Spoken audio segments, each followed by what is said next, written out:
Hello friends, welcome to my back channel Paradise Study. I hope आप सभी लोग अच्छे होंगे, मस्त होंगे, खुश होंगे। मैं आपका दोस्त, आपका साथी अविनाश आप सभी के लिए लेकर आया हूं एक अच्छे टॉपिक जिनका नाम है नर जनन अंग।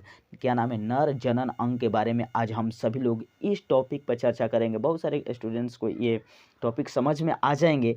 इस टॉपिक से न जाने कितने क्वेश्चन पूछे जा रहे हैं, हर एग्ज़ाम में पूछे जा रहे हैं। 10th क्लास से लेकर 11th 12th और कंपटीशन एग्ज़ाम देने वाले स्टूडेंट्स के लिए बहुत सारे ऑब्जेक्टिव क्वेश्चन इस टॉपिक से आ रहे हैं। तो मैंने सोचा कि इस टॉपिक को बना दिया जाए।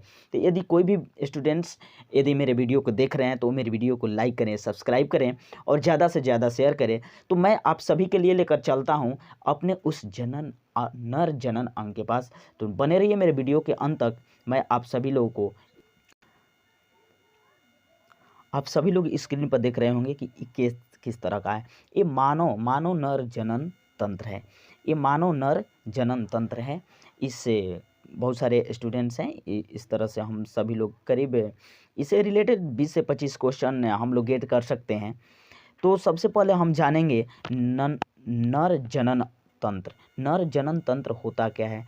तो साथियों, मैं बताना चाहूँगा कि नर जनन तंत्र जो है यह एक हमारे बॉडी का अंग है। ये अंग वो काम करता है जो जनरेशन पैदा करने के लिए करता है। और इसको जैसे नर जनन अंग का हम परिभाषित करें तो जनन कोशिकाएं उत्पादित करने वाले अंग एवं जनन कोशिकाओं को निषेचन के स्थान तक पहुंचाने वाले अंग है। इसको कहते हैं नर जनन अंग। ये जो आप देख रहे हैं इसको नर जनन अंग है। यही जो है नर जनन अंग है। ये जो है निषेचन के स्थान यानी निषेचन करने के समय ये कुछ शुक्राणु को, है ना, मैं आप सभी को एक एक पॉइंट पर लेकर चल रहा हूँ। ये वृषण है।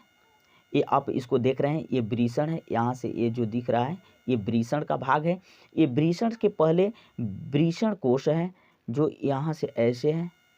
ये वृषण कोश है। सबसे पहले हम जानेंगे वृषण।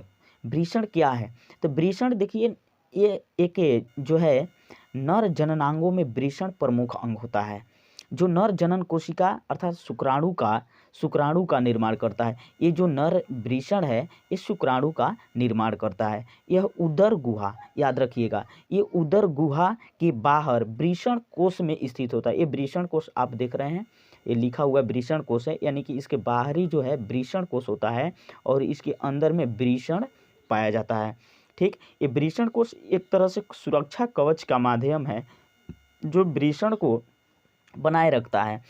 तो इसमें दो भाग होता है। एक वह भाग होता है जो शुक्राणु का निर्माण करता है और दूसरा भाग जो जिसे अंतःस्रावी ग्रंथि भी कहते हैं। ये टेस्टोस्टेरोन नामक हार्मोन का स्राव करता है। ये वृषण जो है टेस्टोस्टेरोन नामक शुक्राणु का, है ना, हार्मोन्स का स्राव करता है। टेस्टोस्टेरोन मनुष्य पुरुष में ही पाए जाने वाले हार्मोन्स हैं जो नर में लैंगिक परिवर्तनों के उत्तरदायी होते हैं। लैंगिक परिवर्तन कहा जाए यानी सेक्सुअल रिप्रोडक्शन के तरफ हमारे मानसिकता को अट्रैक्ट करते हैं, जिस पर और इसका नियंत्रण भी टेस्टोस्टेरोन द्वारा ही होता है। अगर हम बात करें वृषण के कार्य के बारे में बात करें तो यह नर जनन कोशिका अर्थात शुक्राणु का निर्माण करता है। वृषण क्या कार्य करता है? शुक्राणु का निर्माण करता है। यह टेस्टोस्टेरोन नामक हार्मोन का स्राव करता है। ये दो कार्य याद रखिएगा। नर जनन कोशिका जो होता है शुक्राणु का निर्माण करता है यानी वृषण निर्माण करता है, और ये टेस्टोस्टेरोन नामक हार्मोन का स्राव करता है। अगर वृषण कोश की बात करें, यही है वृषण कोश, तो ये क्या करता है? यह इसी कोश में वृषण स्थित होता है। वृषण कोश के अंदर वृषण स्थित होता है, अर्थात कही जाए कि वृषण को ये सुरक्षा प्रदान करता है। वृषण कोश जो होता है वृषण को सुरक्षा प्रदान करता है। वृषण कोश दो प्रकार में हम इसको समझाने वाले हैं। ये पहला हम जानेंगे कि यह वृषण के शुक्राणु निर्माण के लिए आवश्यक ताप को नियंत्रण करता है। जितना ताप चाहिए, जैसे हमारे बॉडी का टेम्परेचर होता है, इस बॉडी का टेम्परेचर से इसके लिए कम ताप होना चाहिए। वृषण के लिए क्या होना चाहिए? कम ताप होनी चाहिए। जिसको कम ताप यानी अधिक ताप से वृषण कोश जो होता है नियंत्रण करता है, बचाता है वृषण को, राइट। यदि दूसरा बात करें तो यह वृषण को स्थित रहने के लिए स्थान प्रदान करता है। देखिए कितना अच्छा काम करता है वृषण कोश। वृषण कोश जो होता है, वृषण कोश को आप देखेंगे हम कि वृषण कोश जो होता है ये आपको बाहरी तरह से, है ना, बाहरी तल से ये बचाता है, सुरक्षा प्रदान करता है, राइट। यदि हम यहीं देखा जाए शुक्रवाहक, यहाँ आप देख रहे हैं शुक्रवाहक। शुक्रवाहक क्या होता है? तो शुक्रवाहक जो होता है ये वृषण में शुक्राणु निर्माण के बाद, वृषण में जो शुक्राणु निर्माण होता है, निर्माण के बाद, राइट, बात को समझ रहे हैं, अच्छे से ध्यान से देखिएगा। शुक्राणु निर्माण के बाद इसी शुक्रवाहिनी यानी शुक्रवाहिनी, इसी शुक्रवाहिनी से होकर शुक्राशय तक, यानी इसी शुक्रवाहिनी से होकर कहाँ तक जाता है? देखिए ये लगा हुआ है, ये नाली है। इसी शुक्रवाहिनी से होकर शुक्राशय, यानी शुक्राशय कहाँ है? यहाँ आपको शुक्राशय दिखाई दे रहा है। ये शुक्राशय तक, है ना, शुक्राशय तक पहुँचता है। आगे ये शुक्राशय जो है, ये शुक्राशय आपको मूत्राशय से आने वाली, ये आपको क्या है, मूत्राशय, ये बड़ा ग्लैंड को देख रहे हैं, मूत्राशय से आने वाली नली से जुड़कर एक संयुक्त नली से जुड़कर एक संयुक्त नली बनाती है। संयुक्त नली कहने का मतलब कि वैसी नली जिससे दो पदार्थ प्रवाहित होता हो, वैसे नली। जैसे ये क्या है? संयुक्त नली, इसको क्या बोलेंगे? संयुक्त नली बोलेंगे। शुक्राशय क्या है? शुक्राशय एक थैली है। शुक्राशय क्या है? एक थैली है। देखिए यहाँ थैली दिखाई दे रहा है। शुक्राशय एक थैली है, ऐसी संरचना जो है जो शुक्राणुओं का संग्रह करता है। ये क्या करता है? शुक्राणुओं का संग्रह करता है, और शुक्राणुओं को संग्रह करके शुक्राणु को शुक्रवाहिका में डालता है। कहाँ डालता है? शुक्रवाहिका में डालता है। अगर आगे बात करें, यहाँ देखिए एक ग्लैंड लगा हुआ है जिसको प्रोस्टेट ग्रंथि बोलते हैं। इसको क्या बोलते हैं? प्रोस्टेट ग्रंथि यहाँ पर लगा हुआ है, इसको प्रोस्टेट ग्रंथि बोलते हैं। ये प्रोस्टेट ग्रंथि जो है मूत्राशय के मार्ग को और ये जो है शुक्रवाहक के मार्ग को बीच में बनाए रखता है। अब इसका कार्य हम जानते हैं। प्रोस्टेट ग्रंथि करता क्या है?